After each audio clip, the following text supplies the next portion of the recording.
Meus caríssimos irmãos e irmãs, a paz de nosso Senhor e Salvador Jesus Cristo. Vamos estudar a Palavra de Deus? Bem-vindos para mais uma aula da Escola Bíblica Dominical. Hoje estudaremos a lição de número 12, com o seguinte tema: Esdras e Neemias combatem o casamento misto. Texto áureo: não vos prendais a um jugo desigual com os infiéis. Porque que sociedade tem a justiça com a injustiça e que comunhão tem a luz com as trevas? Segundo aos Coríntios 6,14.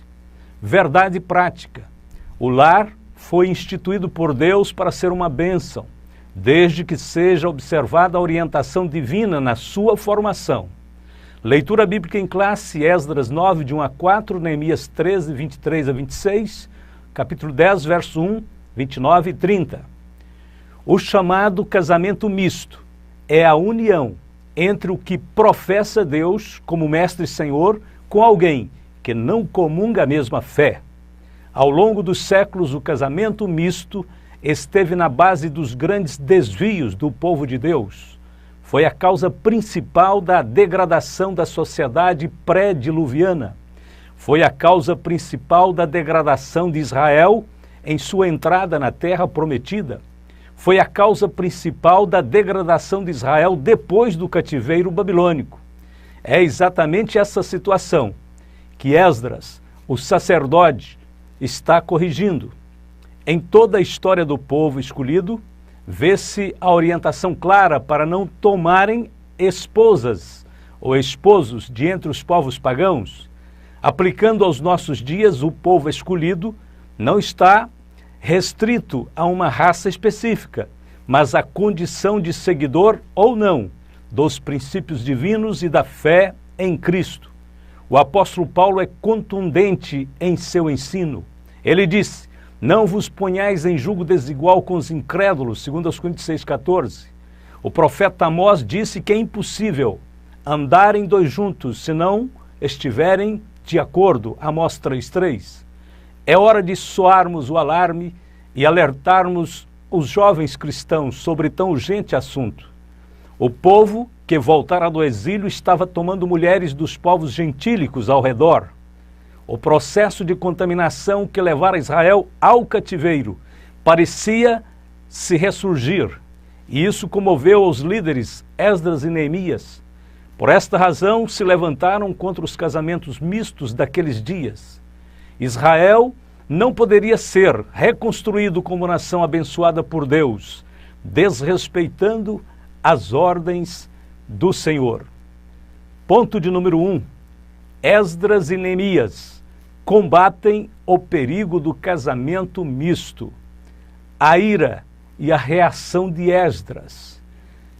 Ora, logo que estas coisas foram terminadas, vieram ter comigo os príncipes, dizendo: o povo de Israel e os sacerdotes e os levitas não se têm separado dos povos destas terras, das abominações dos cananeus, dos heteus, dos perizeus, dos jebuseus, dos amonitas, dos moabitas, dos egípcios e dos amorreus, pois tomaram das suas filhas para si e para seus filhos, de maneira que a raça santa se tem misturado com os povos de outras terras, e até os oficiais e magistrados foram os primeiros nesta transgressão. Ouvindo eu isto, rasguei a minha túnica e o meu manto, e arranquei os cabelos da minha cabeça e da minha barba. Me sentei atônito. Esdras 9, de 1 a 3. Logo que Esdras se instalou em Jerusalém, os líderes judaicos trouxeram-lhe este triste relatório sobre a contaminação conjugal do povo de Deus com os povos gentílicos. Esdras ficou profundamente consternado, a ponto de rasgar suas vestes e arrancar os cabelos. Ato que expressava profunda tristeza e revolta. Então, com sua cabeça e seu rosto doendo, e sua túnica e seu manto rasgados, ele se sentou perplexo diante do que estava acontecendo. Foi assim que o cronista retratou o vívido quadro de profundo desgosto e espanto que abalara o piedoso sacerdote Esdras, o qual não podia compreender esse espírito leviano que dominava o povo de Deus. A notícia da reação de Esdras espalhou-se pela cidade, e muitas pessoas sinceras se uniram a ele. Na hora do sacrifício da tarde, Esdras dobrou seus joelhos diante de todo o povo e fez uma profunda oração de confissão e de arrependimento diante de Deus. E todos choraram. A Bíblia diz: e orando Esdras assim, e fazendo esta confissão, e chorando, e prostrando-se diante da casa de Deus, ajuntou-se a ele, de Israel, uma muito grande congregação de homens e mulheres e de crianças, porque o povo chorava amargamente. Esdras 10, verso 1. O efeito da atitude de Esdras. Israel tinha se contaminado uma vez mais, aproximando-se perigosamente do paganismo. O caráter distinto da nação havia sido violado e o erro tinha que ser corrigido. O resultado da oração de Esdras conduziu o povo a um quebrantamento para a confissão de pecados, bem como a uma nova atitude, a disposição de despedir as esposas estrangeiras. A confissão de pecados produz o perdão, e o perdão produz a restauração. Era isso que o sacerdote Esdras estava buscando. Naquele momento, um homem chamado Secanias tomou a frente dos outros e fez-se o porta-voz da multidão. Secanias disse: sim, pecamos, eu errei, e muitos outros erraram. Tomamos esposas estrangeiras e transgredimos a lei de Moisés. Secanias percebeu que só havia esperança para aquele remanescente se todos estivessem dispostos a obedecer. Os casamentos mistos invariavelmente levavam os filhos de Israel à depravação moral e à idolatria. Secanias ficou convencido de que a situação só seria resolvida mediante o divórcio em massa. Algumas situações desintegram-se de tal maneira que nenhuma outra medida pode ser eficaz para endireitar a situação. Felizmente, muitas daquelas famílias ali reunidas eram frutos de casamentos mistos e teriam que ser desmanchadas. A maior parte das crianças iriam com suas mães e outras ficariam com seus pais. Essa situação era a parte mais triste da questão. Deve ter havido muita agonia e lágrimas. Lamentavelmente, Esdras não via outra solução para o problema e, consequentemente, precisava exigir a imediata separação dos casais mistos.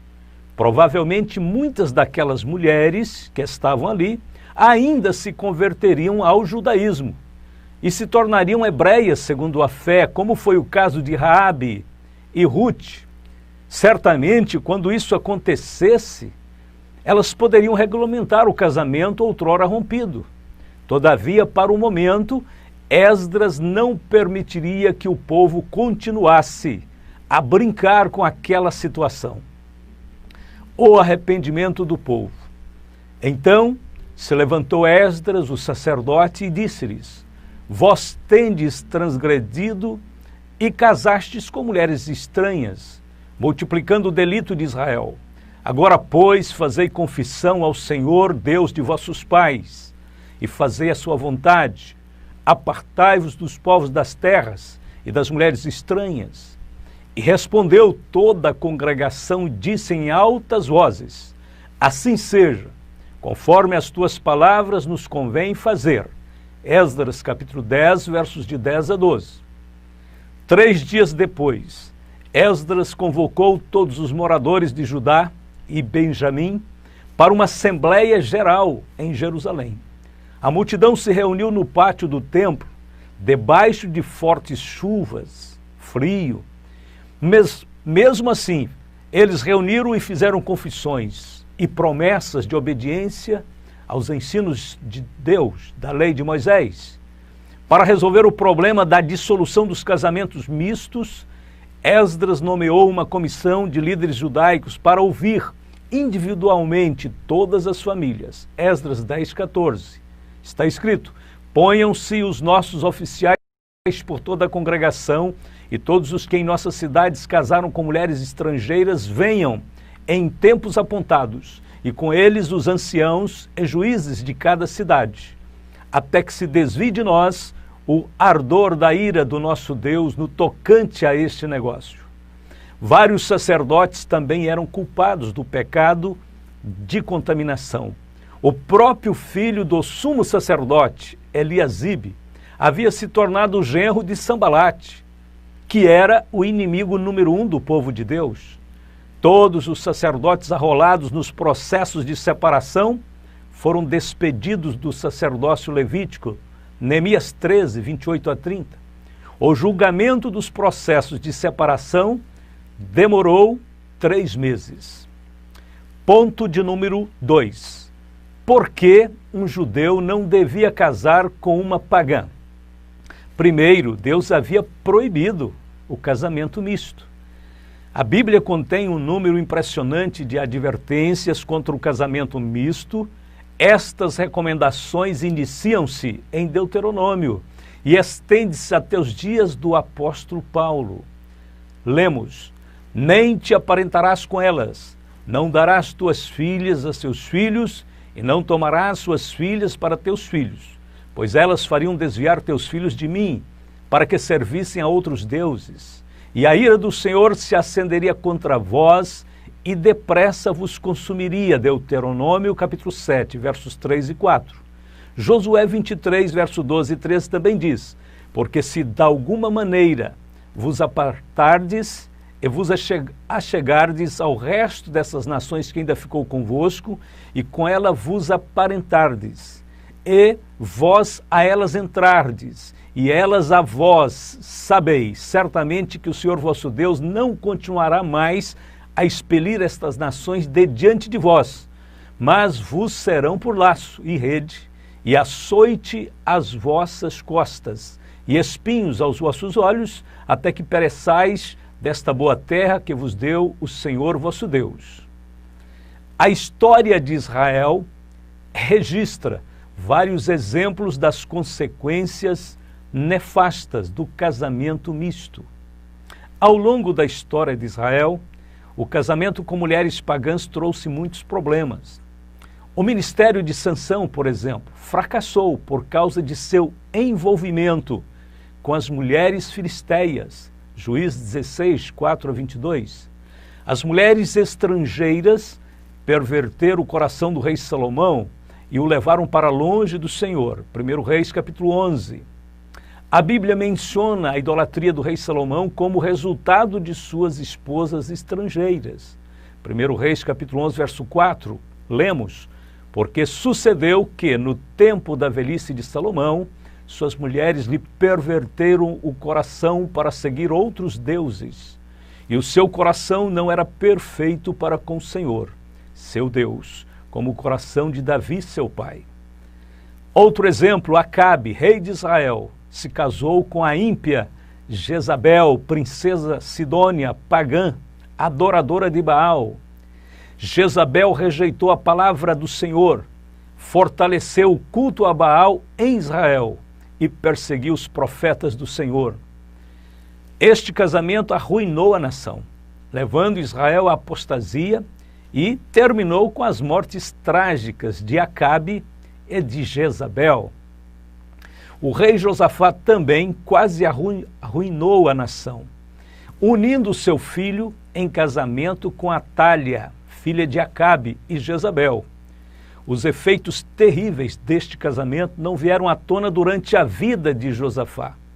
Seu filho Jeorão, que se casou com Atália, abateu todos os seus irmãos e levou a nação à idolatria. Segundo Crônicas, capítulo 21. Deus o feriu com uma doença e ele morreu depois de 8 anos no cargo. Seu filho Acasias se tornou rei e durou apenas 1 ano antes de ser assassinado. Quando a ímpia Atália soube disso, mandou matar todos os herdeiros do trono, que eram seus próprios netos, exceto Joás, que estava escondido.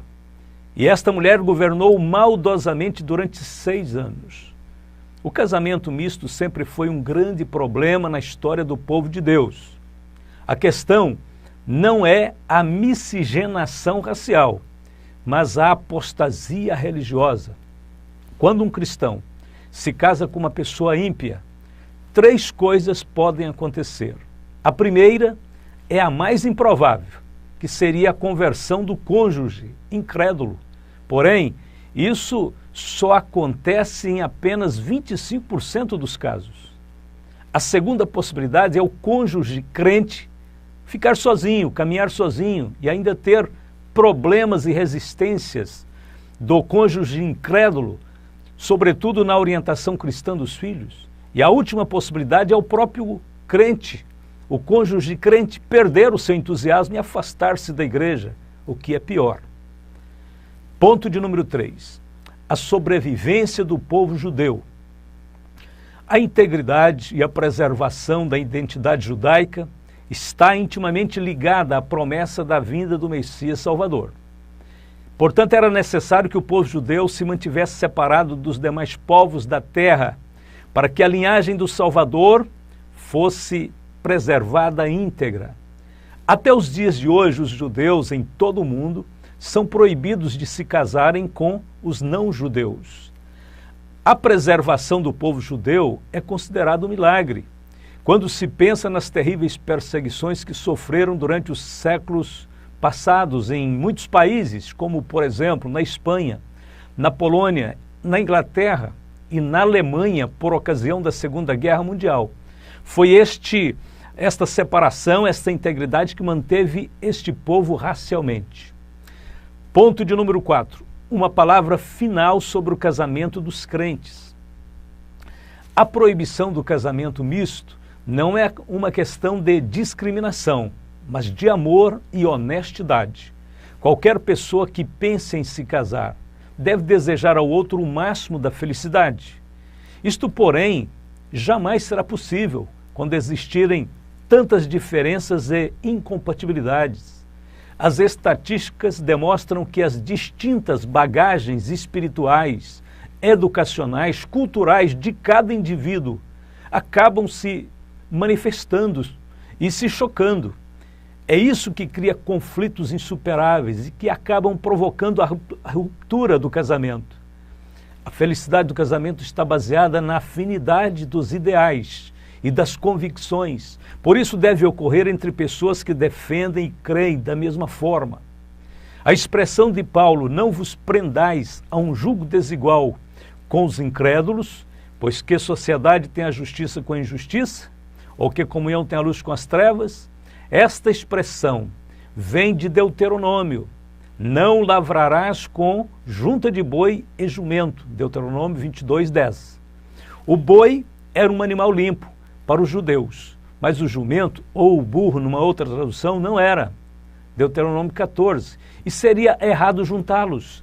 Além disso, eles têm naturezas opostas, diversas, e não trabalham bem juntos. Portanto, seria cruel uni-los. Da mesma forma, é errado para os crentes se colocarem em julgo desigual com os incrédulos. Deus deseja uma linhagem santa, um povo separado e distinto. Isto se aplica ao compromisso mais solene que o ser humano vai assumir na vida, que é a decisão com quem irá se casar. Nunca foi a vontade de Deus que os seus filhos se casassem com os incrédulos. Alguém pode pensar que a união de um crente com um incrédulo é uma coisa simples, é apenas uma imprudência, um pequeno pecado muito leve. Mas não é assim. Deus declara em Malaquias 2:11 que tal ato é uma abominação, e a palavra abominação, no hebraico, é utilizada em outros lugares para se referir à idolatria, à feitiçaria, sacrifício de crianças e para a homossexualidade. As pessoas que não levam a sério a questão do casamento misto pensam que podem resolver o problema da desobediência a Deus fazendo alguns sacrifícios e contribuições financeiras na igreja. Mas ninguém pode se rebelar contra Deus em uma área tão importante como essa.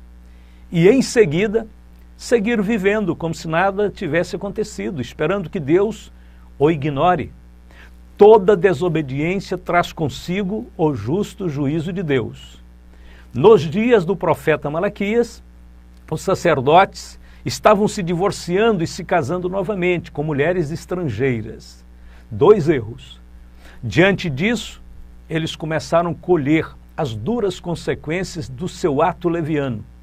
Malaquias profetizou dizendo: o Senhor extirpará das tendas de Jacó o homem que fizer isso, o que vela e o que responde e o que oferece dons ao Senhor dos exércitos. Ainda fazeis isto, cobris o altar do Senhor de lágrimas, de choros e de gemidos, de sorte que ele não olha mais para a oferta, nem a aceitará com o prazer da vossa mão. E dizeis: por quê? Porque o Senhor foi testemunha entre ti e a mulher da tua mocidade, com a qual tu foste desleal, sendo ela a tua companheira e a mulher do teu concerto. E não fez ele somente um, sobejando-lhe o espírito? E por que somente um? Ele buscava uma semente de piedosos. Portanto, guardai-vos em vosso espírito, e ninguém seja desleal para com a mulher da sua mocidade. Porque o Senhor Deus de Israel diz que aborrece o repúdio, o divórcio, e aquele que encobre a violência com a sua veste, diz o Senhor dos Exércitos. Portanto, guardai-vos em vosso espírito, e não sejais desleais. Malaquias 2, versos de 12 a 16. Então, aqueles que se casavam com mulheres idólatras, eles estavam acreditando que Deus perdoaria o pecado mediante as ofertas e sacrifícios. Mas Malaquias declara que o homem que cometeu tal ato seria cortado, e possivelmente a sua família também. Deus muitas vezes nos deixa experimentar as duras consequências naturais de nossos pecados. Se um crente se casar com um incrédulo, estará pecando contra o Senhor, negando a sua fé e destruindo o seu testemunho cristão diante dos seus amigos e dos seus familiares. Casamentos mistos geralmente terminam em discórdias e separações.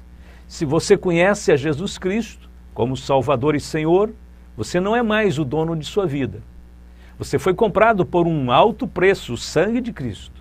Isto significa que você deve obedecer à sua santa vontade. Ou seja, você só é livre para se casar da maneira como Deus estabeleceu em sua palavra, no Senhor.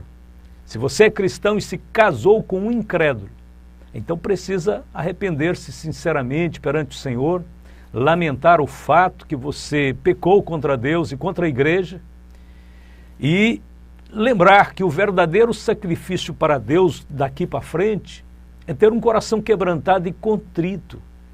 Seguir as orientações de Paulo em 1 Coríntios 7, de 12 a 16, aonde ele diz que agora você tem que suportar aquele jugo com paciência até que Deus faça uma obra. Se você está atualmente envolvido em um relacionamento romântico com um incrédulo, deve rompê-lo imediatamente, antes que fique envolvido ainda mais. Você já pisou em uma areia movediça perigosa. Se você conhece um cristão que está namorando um incrédulo, compartilhe essa mensagem com ele ou com ela. E se você é pai, comece a clamar a Deus pelo casamento dos seus filhos. Ore para que Deus conceda aos seus filhos cônjuges piedosos.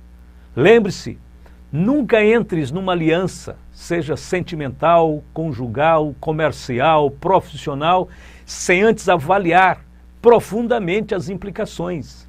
Há pactos que jamais deveriam ter sido feitos.